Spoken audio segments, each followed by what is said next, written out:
बोलिए सदगुरुदेव की जय।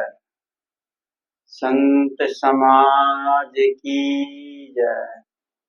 मेरे आध्यात्मिक एवं व्यवहारिक जीवन के आत्म प्रेरणा स्रोत मेरे परम आराध्य सदगुरुदेव एवं सत्संग सभा स्थल में बैठे हुए मेरे धर्म प्रेमी सज्जनों, ममतामयी माताओं बहनों एवं नन्हे मुन्ने प्यारे बच्चों, सदगुरु कबीर साहब जीवन की निस्वार्थता पर बहुत ही जबरदस्त तरीके से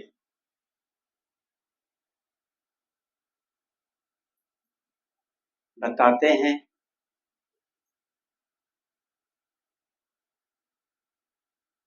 इस शब्द को यदि दिल से समझ लिया, जान लिया, दिल में बैठा लिया तो वास्तव में संसार की तरफ मोह 50% तो खत्म ही हो जाएगा।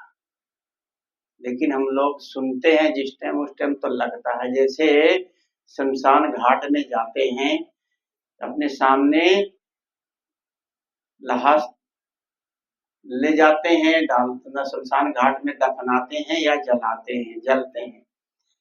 जब तक वहां शमशान के घाट में रहते हैं तब तक लगता है वास्तव में संसार झूठा है। लेकिन वहां से हटते ही माया फिर चढ़ बैठती है। फिर लगता है अरे हम तो अभी कुछ दिन जिएंगे, कुछ साल जिएंगे, अभी हम तो 50 के तो हुए, 70-80 तो जीते हैं, अभी 60 के हुए 80 तो जीते हैं ना, 80 के हुए 100 भी जीते हैं, 90-100। 100 वाला सोचता है कि 100 को भी पार कर जाते हैं लोग, 104, 110, 115, 120, 125 तक, इससे ज्यादा शायद नहीं, 150 को ही पार कर पाता है। तो आज के युग में तो 60, 50, 60 पार करना बहुत बड़ी बात है। जो पुराने पीढ़ी के लोग हैं वो शायद 100 को क्रॉस कर रहे हैं या 80, 70, 80 को। लेकिन ये मत भूलो हम लोग भी इतने दिन जिएंगे। बहुत जल्दी देखते हैं जवान जवान मौतें हो रही हैं, जवानी लोग जा रहे हैं, बूढ़े बहुत कम। जहां देखो जवान आदमी मर रहा है, 50, 60, 50, 60, 40, 50, 60, 40, इससे ऊपर क्रॉस कोई नहीं कर रहा है। इसलिए सदगुरु ने कहा है कि ये जब आत्मा मर के चली जाती है, इस जीव से सदगुरु बात करते हैं। इस जीव से जब ये मर जाता है, ये जीव बड़े बड़े सपने देखता था और काम धाम में दिन रात लगा रहता था, चिंता में डूबा रहता था। और जब ये शरीर से आत्मा निकल जाती है तो शरीर से आप कहाँ चले गए, इस शरीर से पूछते हैं। शरीर को देख करके सदगुरु कहते हैं, इस जीव से बात करते हैं, कहते हैं अब कहाँ चलो अकेले मीता, उठो करो ना घरहु की चिंता, खीर खांड घृत पिंड समारा, सो तन ले बाहर कर डारा, सो सिर रच रच बांध्यो पागा, सो सिर रतन बिधारत कागा, हाड़ जरे जस जंगल की लकड़ी, हाड़ जरे जस बाल, केस जरे जस घास की पूरी, आवत संग न जात संगाती, काहे भय दल बांधल हाथी, माया के रस लेव न पाया, अंतरयम बिलरी होय दाया, कहे कबीर अजहू नहीं जागा, यम का मुकदर मांझ सिर लागा। कितनी जबरदस्त चोट करते हैं सदगुरु कि अब कहाँ चलो अकेले मीता, हे मेरे मित्र, हे मेरे साथी, हे मेरे प्रेमी, अब तुम अकेले कहाँ चल दिए। सदगुरु यहाँ संसार सारे प्राणी पदार्थों को मानने वाले उस मित्र से बात करते हैं कि किधर इस सबसे तुम चिंता करते थे, कहाँ चल गए, उठकर अपने परिवार स्वजनों की चिंता क्यों नहीं करते। जो संसार के प्राणी पदार्थों में दृढ़ता से अपना मानता है था, उन्हीं के मोह में डूबा रहता था। ऐसा करते करते एक दिन इस संसार से चला जाता है। सदगुरु कहते हैं कि हे दीवाने, हे मेरे मित्र, तू तो मानता था ये मेरा घर है, मेरा परिवार है, और तुझे अपने बच्चों के लिए इतना दिन रात कमाता रहा, सत्संग का नाम लिया तो कहे समय ही नहीं है, टाइम ही नहीं है। किसके पास टाइम है? जिसने अपनी नश्वरता को, जीवन को समझा, उसके पास समय ही समय है। एक दिन जब सब छूट जाएगा फिर समय ही समय रहेगा। फिर क्या करोगे जब चिड़िया चुग गई खेत। इसीलिए सदगुरु ने हम बहुत गहरी चोट करते हैं कि अब कहाँ चले हो अकेले मीता, अकेले उठो उठो ना, करो घर की चिंता, अपने घर की परिवार वालों की चिंता करो। जब तो कहते सत्संग में चलो, सदगुरुओं के सत्संग में चलो, तो कहता था कि घर परिवार से हमें फुर्सत ही नहीं है, घर परिवार से निकल ही नहीं पाता था। इनके लिए कितनी जिम्मेदारियां तूने उठाई। हर आदमी इस संसार में उठ करके अकेला ही जाता है, कोई अपने परिवार के साथ कभी नहीं गया। जब अकेले ही जाना है, जरा गहराई से सोचो, क्या तुम्हारे बच्चे तुम्हारे साथ जाके तुम्हारे दुख को हरेंगे? जिस टाइम तुम दुख में, पीड़ा में, जलती हुई रेत के अंदर चलोगे, छुरी कांटों पर चलाए जाओगे, उस नरक कुंड के अंदर डाले जाओगे, उसमें डूबोगे और गंदगी को पियोगे, और उसमें जानवर जिन जिनको तुमने खाए हैं और सब तुम्हारा वहां पर बदला लेंगे, उसी नरक कुंड के अंदर ही मिलेंगे, सब तुम्हें नोच नोच के खाएंगे। तो उस आखिरी समय को याद करो, अपने परिवार स्वजनों की जिम्मेदारी निभाए बिना बीच में ही तुम कहाँ चल दिए। इतने स्वार्थी बनते हैं लोग, आप उनके लिए सब कुछ जोड़ करके और छोड़ के चल दिए। घर के लोग तो इंतजार करते हैं कब बूढ़ा मरे, कब यहाँ के हम मालिक कहलाएं, इस घर के मालिक बनेंगे। अरे यहाँ कोई मालिक बना ही नहीं। दादा बाबा हमारे मालिक बनते बनते चले गए, हम लोग भी बनते बनते जाने वाले हैं, और आप लोग भी एक दिन ऐसे ही चले जाओगे। ये तेरा सब नकलीपन का नक्शा है। एक दिन ये जमीन पर ही पड़ा रह जाएगा। तू अपने प्यारे स्वजनों के लिए रोता है, दिन रात उनके लिए रोता है। तेरे जब मरने के बाद तेरे परिवार के लोग सब रो रहे हैं, और तू पड़ा हुआ है, लेटा हुआ है। उठो ना। सदगुरु यहाँ कहते उठो भाई, उठो, उठ करके घर की चिंता करो। तुम्हारा घर का काम छूटा जा रहा है, तुम्हारा नुकसान हो रहा है, अब क्यों नहीं देखता उठ करके। कितनी गहरी चोट करते हैं। तुम्हारे स्वजन, तुम्हारे बीवी बच्चे सब आंसू बहा रहे हैं, सब रो रहे हैं, और तुम पड़े हुए हो। इन्हें संतावना दो कि चिंता मत करो, रो मत, आश्वासन दो कि मैं आपकी रक्षा करूंगा, चिंता मत करो। परंतु हाय, ये सब तुम नहीं कर सकते। जो यहाँ एक बार उठकर चला गया वो लौट कर कभी नहीं आया, न ही कभी आने वाला है। तो इसलिए सदगुरु कहते हैं कि खीर खांड घृत पिंड समारा, खीर खा खा करके मालपुआ, खीर, पकवान, बढ़िया बढ़िया चीजें बनवा बनवा के खाते थे। काजू, बादाम, किशमिश, ये सब डाल डाल के खीर में डाल के खाते थे। सदगुरु कितनी गहरी चोट करते। खीर खांड बढ़िया बढ़िया चीजें खा खा करके खीर खांड घृत पिंड समारा, सो तन ले बाहर कर डाला। इसको तुमने बढ़िया बढ़िया खा पी करके चिकना बनाया और तेरे शरीर को तेरे ही लोग ले जा करके बाहर डाल दिया। खीर खांड खाना बुरी बात नहीं है, सबको खाना चाहिए। यहाँ खीर खांड का कोई हस्तक्षेप, बहिष्कार नहीं किया जा रहा। खीर खांड का मतलब है कि इतना बढ़िया बढ़िया खा के, पकवान खा के, बढ़िया बढ़िया रसायन खा करके इस शरीर को तूने बनाया, सुरक्षित रखा, लेकिन ये शरीर किस काम आया? अगर इस शरीर से कोई प्यार भी करे, कितने दिन रखेगा? 2 दिन में बदबू मारने लगेगी।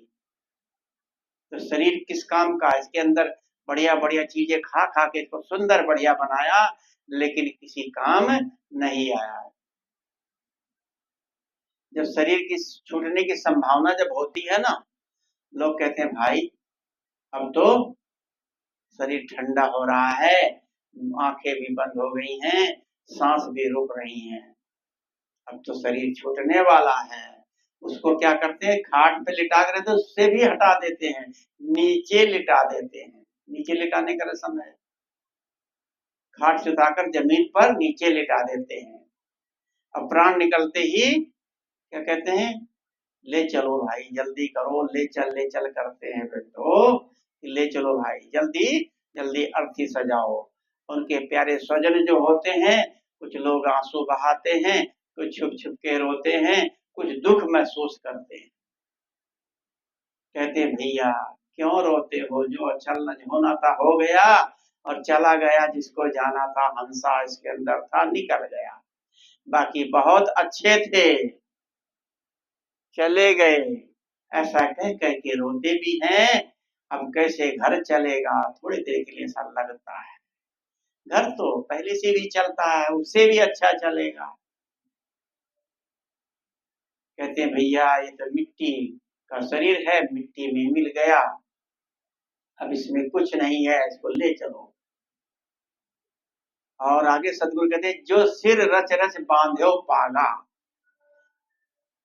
जो सिर रच रच बांध्यो पागा, सो सिर रतन बिडारत कागा। जिस सिर पर तुमने तेल लगाया, बढ़िया बढ़िया तेल मालिश किया, तेल फुले लगा के बढ़िया रतन तुल्य शरीर से मालिश किया, और उसी शरीर की जब मर जाता है, कहीं पर रस्म है कि लाश को जमीन पर भी रखते हैं, कहीं पानी में डालते हैं, कहीं जलाते हैं, कहीं गाड़ते हैं।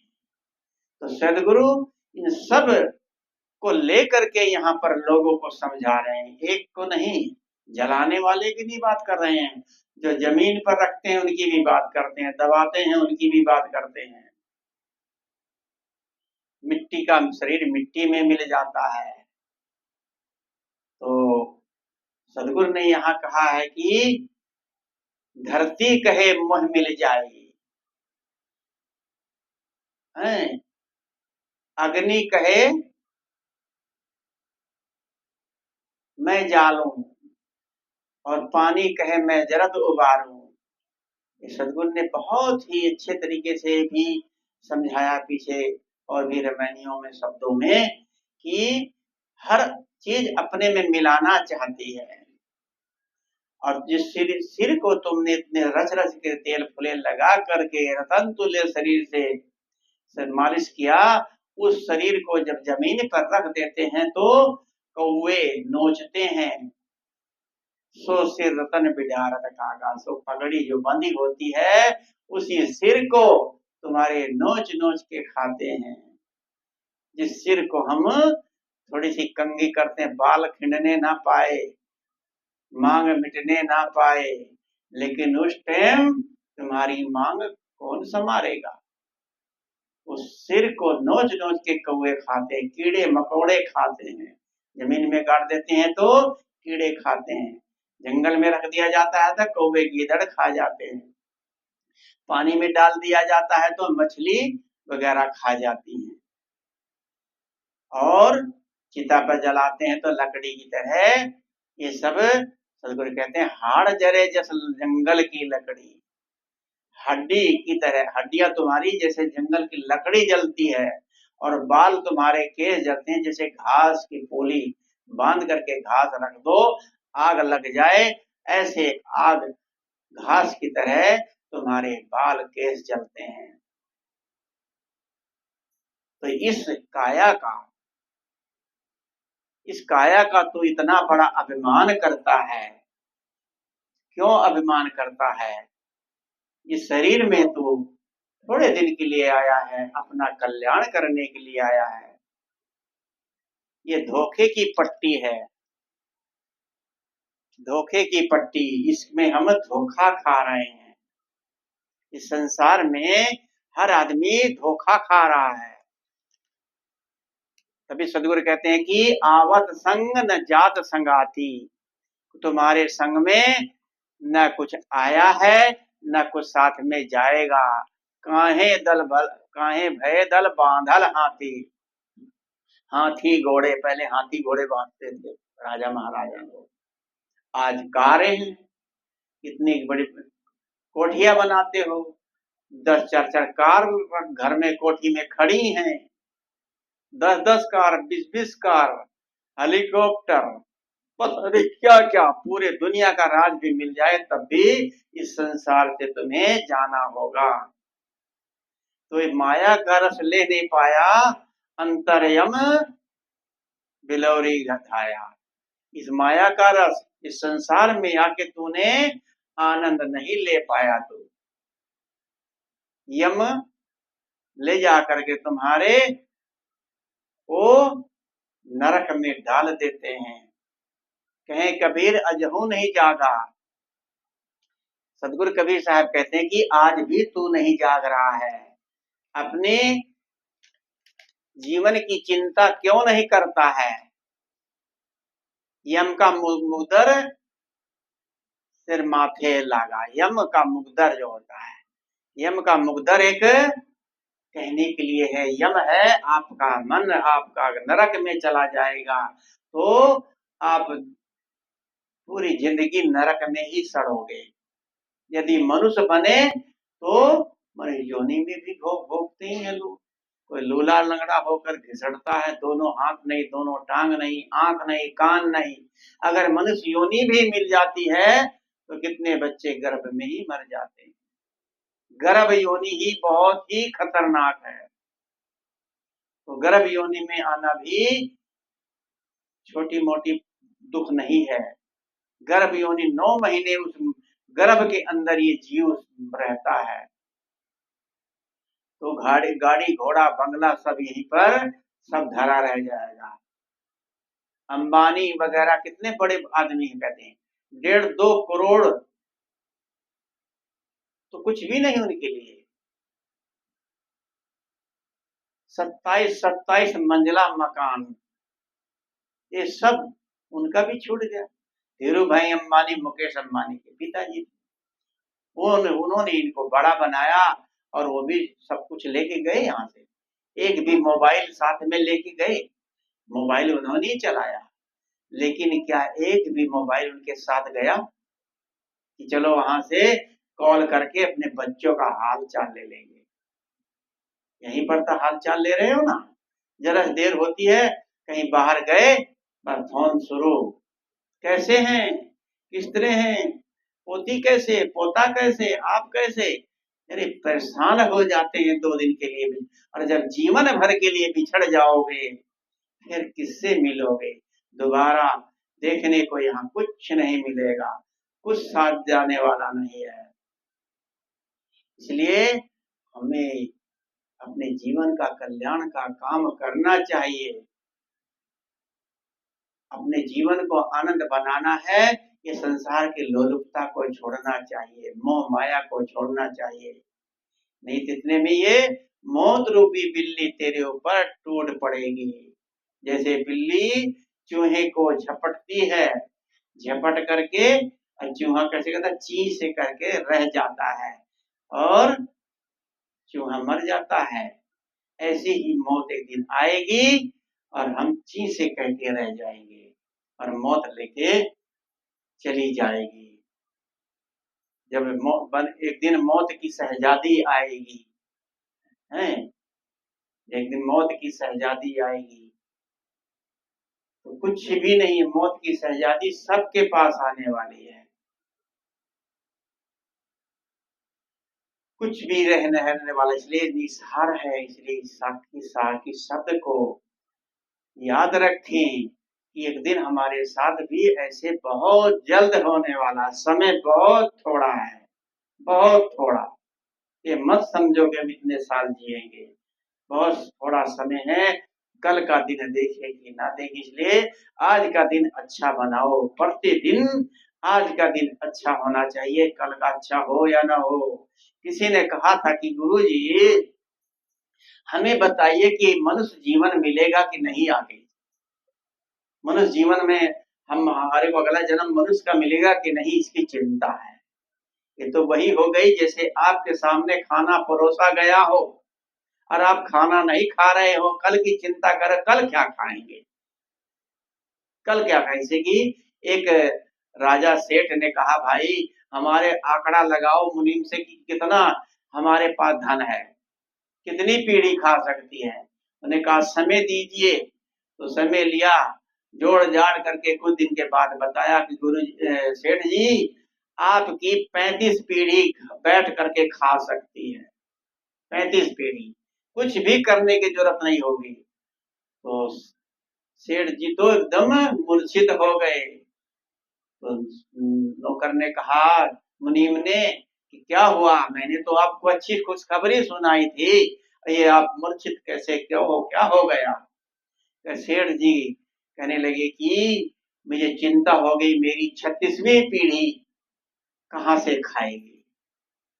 लोगों को अपनी चिंता आज की नहीं, आगे की अगली पीढ़ी की चिंता है, अपनी चिंता नहीं। जैसे सदगुरु कहते हैं कि अब कहाँ चले हो अकेले मीता, उठो करो न घरहु की चिंता। तो सदगुरु ने इतनी गहरी चोट की है, इसलिए इस शब्द को हमेशा दिमाग में रखो। एक दिन हम भी ऐसे ही जमीन पर पड़े रहेंगे और जैसा काम काज जो हमारा है सब छूट जाएगा, फिर तो कोई किसी प्रकार की चिंता नहीं रहेगी। अभी तो समय ही नहीं है, समय है ही नहीं, किसी के पास समय नहीं है। दुकान पे जाना है, खाना बनाना है, बच्चों को तैयार करना है और ड्यूटी पे जाना है, बहुत काम सबके पास है। लेकिन जब एक दिन शरीर से ये जीव निकलेगा तो सब काम धरा ही रह जाएगा। इसलिए समय काम करो, लेकिन समय हरे हमें 24 घंटे प्राकृतिक परमात्मा ने दिया है। 24 घंटे में क्या अपने लिए हमें 1 घंटा भी नहीं निकाल सकते, आधा घंटा भी नहीं निकाल सकते, 15 मिनट भी नहीं निकाल सकते। निकालना चाहिए सबको अपने जीवन कल्याण के लिए। पता नहीं किस दिन मौत की शहजादी आएगी, लेकर के चली जाएगी। इसलिए अपने जीवन को आज ही स्वर्ग बनाएं। मनुष्य जीवन मिला है, कल की चिंता क्यों करते हो, मनुष्य जीवन मिलेगा कि नहीं मिलेगा। अरे आज मनुष्य जीवन मिला है, आज मनुष्य जीवन को संवारो। दोबारा मनुष्य जीवन की इंतजार कर रहे हो, दोबारा मिले ना मिले, आज तो मिला है, तो इसी मनुष्य योनि में ही रह करके कल्याण कर लो। ऐसे मार्ग, ऐसे सदगुरु, ऐसे उपदेश हो सकता है ना मिले, ऐसी जगह ये जीव पैदा हो जाए जहाँ ज्ञान उपदेश कुछ सुनने को भी ना मिले।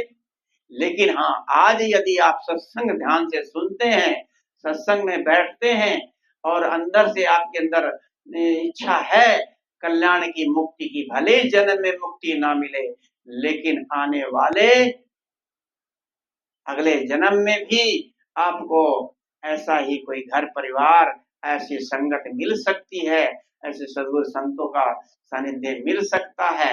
यदि आज का वर्तमान आपका ठीक रहेगा तो तब आगे चल के जो आपका कुछ कल्याण के लिए बचा है वो आगे आप उसको कर सकते हैं। जैसे आज हम हैं, ऐसे आगे मिलने वाले समय को समझ लो कि हमें पीछे कुछ किया था, तभी तो आज हम ऐसे परिवार में, ऐसे माता पिता के कोख से जन्मे हैं, ऐसे परिवार में, ऐसे घर में बैठ करके कुछ कल्याण की बातें सुनने को मिलती है। तो हमने अच्छा कर्म किया तभी तो मिल रहा है।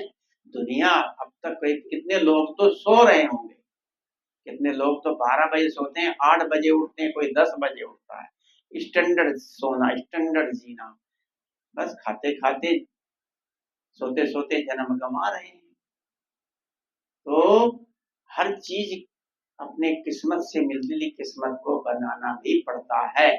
जब तक हम अपनी किस्मत को नहीं बनाना चाहेंगे तो परमात्मा कुछ भी आपको देने वाला नहीं है। परमात्मा कहते हैं कि सूरज पर कमल, कमल पर सूरज खिला सकता है। तो सब कुछ परमात्मा की मर्जी से हो रहा है। तो बुरा, चोरी, डकैती, बलात्कार किसकी मर्जी से हो रहा है? तो परमात्मा की मर्जी से हो रहा है। फिर तो पाप दोष नहीं लगना चाहिए आपको। परमात्मा परमात्मा परमात्मा कहीं कोई नहीं है। ये तो लोगों को बहकाया गया है, चटुआ दिया गया है। जैसे बच्चे को चाटने के लिए चटुआ देते हैं, कुछ देर चुप रहता है, चाटता रहता है, लेकिन उसमें कुछ निकलता नहीं है तो रोने लगता है।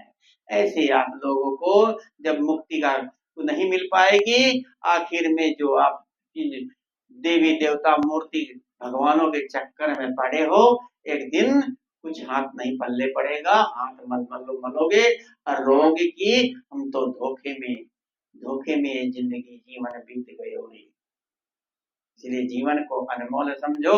ये जीवन बार बार नहीं मिलेगा, समय तो आता जाता रहता है। इन्हीं शब्दों के साथ हम अपनी वाणी को विराम देते, बोलिए सदगुरुदेव की जय, संत समाज की जय।